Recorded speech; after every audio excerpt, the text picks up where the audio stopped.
ওকে শুধুমাত্র শ্বশুর বাড়ির লোকেরাই নয়, এমনকি শাশুড়িও পর্যন্ত অপমান করত। উনি রুষা আর অয়নের ডিভোর্সও করিয়ে দিতে চেয়েছিলেন।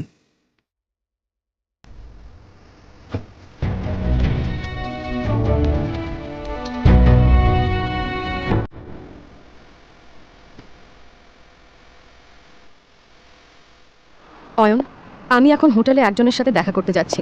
তুমি কিন্তু কাউকে বলবে না যে তুমি আমার স্বামী, বুঝেছো? কিন্তু রুষা, অয়ন, তুমি ভালো করেই জানো যে ভেতরে যারা আছেন তারা কত বড় লোক। ওরা যদি জানতে পারেন যে আমার স্বামী একজন গরিব কাঙ্গাল, তাহলে আমি কাউকে মুখ দেখাতে পারবো না।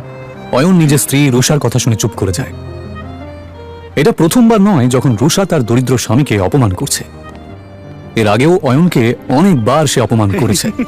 রুষার বাড়ির লোক অয়নের সাথে একটা কুকুরের থেকেও খারাপ আচরণ করত, কিন্তু অয়ন কারোর কথায় মন খারাপ করত না, কারণ সে তার স্ত্রী রুষাকে পাগলের মতো ভালোবাসত।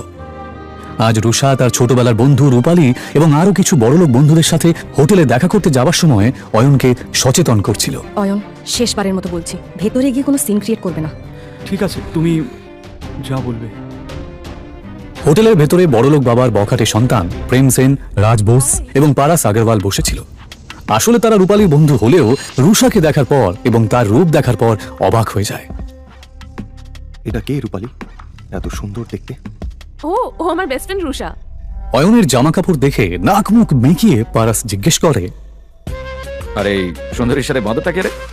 আর ঠিক তখনই অয়ন বলে ওঠে, নমস্কার, আমার নাম অয়ন। আরে হ্যাঁ, মনে পড়েছে, রুষা সিংহ।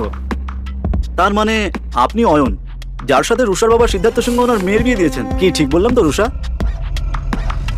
প্রেম আর পারাস যেই বুঝতে পারে যে এই গরিব লোকটা আসলে এই সুন্দরী মেয়েটার স্বামী, তখন রুষাও তাদের সাথে আর ফ্লার্ট করতে পারে না। কিন্তু তারপর তারা তিনজনে মিলে অয়নের দারিদ্রতা নিয়ে ঠাট্টা করতে থাকে। আচ্ছা অয়ন দাদা, আমি শুনেছি আপনি নাকি একটা ব্যাংকে চাকরি করেন। তা কত টাকা স্যালারি পান? এই তিনটে ছেলে সমানে অয়নকে অপমান করছিল আর হাসছিল। ওই 12,000 মতো পাই। কত বললেন? 12,000।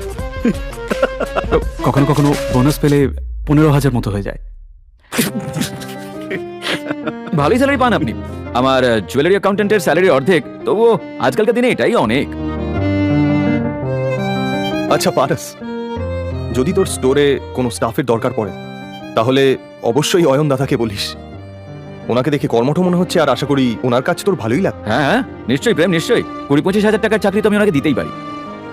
আচ্ছা অয়ন দাদা, আপনি চাইলে কাল থেকেই জয়েন করতে পারেন। তারা কাকে জব অফার করছিল? অয়নকে।